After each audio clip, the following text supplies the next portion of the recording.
সন্ধ্যা পেরিয়ে রাত, রাত পেরিয়ে ভোর। দূরে মসজিদের মাইকে ভেসে আসছে মুয়াজ্জিনের আজানের সুর। ঠিক সেই সময় মাদকাসক্ত অবস্থায় ফেসবুক লাইভে আসে এক যুবক। ক্যামেরার দিকে তাকিয়ে বলে, ফজরের আজান হয়ে গেছে মামা, তুমি ঘুমাও। বলেই শুরু করে মাদক সেবন। এই ভিডিও এখন সামাজিক যোগাযোগ মাধ্যমে ছড়িয়ে পড়েছে।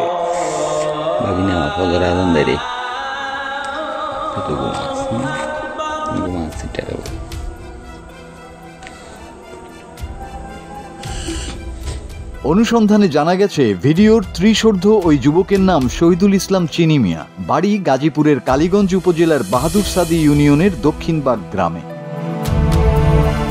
শুধু এই ভিডিওই নয়, আরও একটি ভিডিওতে দেখা গেছে মোক্তারপুর ইউনিয়নের মোশাইর গ্রামের 40ঊর্ধ্ব রতন নামের এক ব্যক্তির মাদক সেবনের দৃশ্য।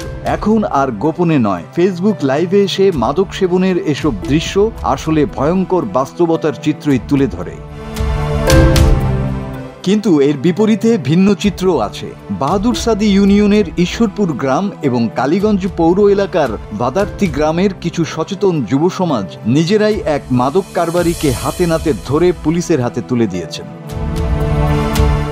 তথ্য অনুযায়ী গত এক বছরে কালীগঞ্জ থানা পুলিশ, গাজীপুর মাদকদ্রব্য নিয়ন্ত্রণ অধিদপ্তর সহ আইন শৃঙ্খলা বাহিনী নিয়মিত অভিযান চালিয়েছে। গ্রেপ্তার হয়েছে অসংখ্য মাদক ব্যবসায়ী ও সেবনকারী।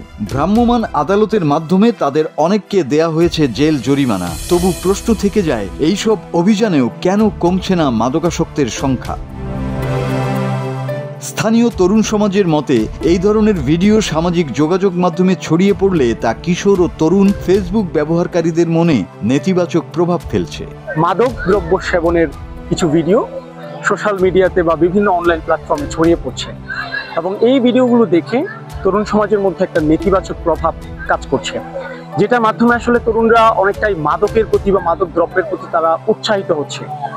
আমি একজন ইয়ুথ অ্যাক্টিভিস্ট হিসেবে চাই, মাদক দ্রব্যের বা মাদক দ্রব্য গ্রহণের যে ভিডিও সামাজিক যোগাযোগ মাধ্যম বা বিভিন্ন সোশ্যাল প্ল্যাটফর্মে ছড়িয়ে পড়ছে, এই জিনিসটা থেকে যেন আমরা বিরত থাকতে পারি এবং এখানে যেন আমাদের প্রশাসন এবং আইন শৃঙ্খলা রক্ষাকারী বাহিনী যথাযথ উদ্যোগ এবং স্টেপ নেয় আর কি।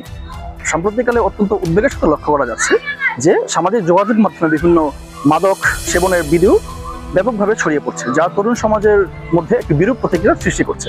আমরা চাই যে স্থানীয় প্রশাসন এবং কেন্দ্রীয় প্রশাসন এ ব্যাপারে যথাযথ ব্যবস্থা নেবে, যেন সামাজিক যোগাযোগ মাধ্যমের ব্যবহারের মাধ্যমে তরুণ প্রজন্ম যেন পথভ্রষ্ট না হয় এবং মাদকের এই ব্যাপক বিস্তারকে রোধ করা যায়। বর্তমানে আমরা দেখতে পাচ্ছি যে সামাজিক যোগাযোগ মাধ্যমে অসংখ্য মাদকের ভিডিও ছড়িয়ে পড়েছে। এরা আসলে স্থানীয়, এদেরকে যদি আইনে আওতায় আনা হয় তাহলে আমার মনে হয় যে মাদক অনেকাংশে হ্রাস পাবে। পুলিশ বলছে তাদের মাদক বিরোধী অভিযান নিয়মিত আছে।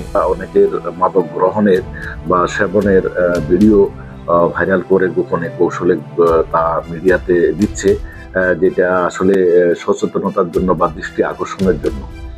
তো আমরা আপনার মাধ্যমে জানতে পারলাম যে এই ধরনের আসলে মাদক গ্রহণের ভিডিও সামাজিক যোগাযোগ মাধ্যমে আসতেছে, সেটা থেকে আমরা দেখে ব্যবস্থা নিব। আর সাথে সাথে আর যারা এই ভিডিওগুলি আপলোড করতেছে এবং যারা দেখতেছে তাদেরকে সচেতন মহলকে আমি অনুরোধ করব যে সামাজিক আপনারা যখন ভিডিওগুলো গ্রহণ করতেছেন ঠিক একই রূপে সামাজিক প্রতিরোধ গড়ে তুলুন, সামাজিক সচেতনতা গড়ে তুলুন। আপনার এলাকা থেকে, আপনার ঘর থেকে প্রতিরোধ গড়ে তুলুন যে এই এলাকায় কেউ মাদক গ্রহণ করতে পারবে না, বিক্রি করতে পারবে না। মাদকের বিরুদ্ধে একটি কাফেলা করুন এবং সচেতনতা সৃষ্টি করুন। আমরা আপনাদের পাশে আছি। তবে শুধু প্রশাসনের উদ্যোগে মাদক নিয়ন্ত্রণ সম্ভব নয়, এর জন্য প্রয়োজন পরিবার, সমাজ ও শিক্ষা প্রতিষ্ঠানের সক্রিয় ভূমিকা। ভোরের আজানের সময় লাইভে মাদক সেবন এটা শুধু এক ব্যক্তির বিভ্রান্তি নয়, এটা এ সমাজের এক অন্ধকার বাস্তবতা। সময় এসেছে নিজের পরিবার, নিজের সন্তান ও সমাজের ভবিষ্যৎ নিয়ে ভাবার। Bangla TV news desk.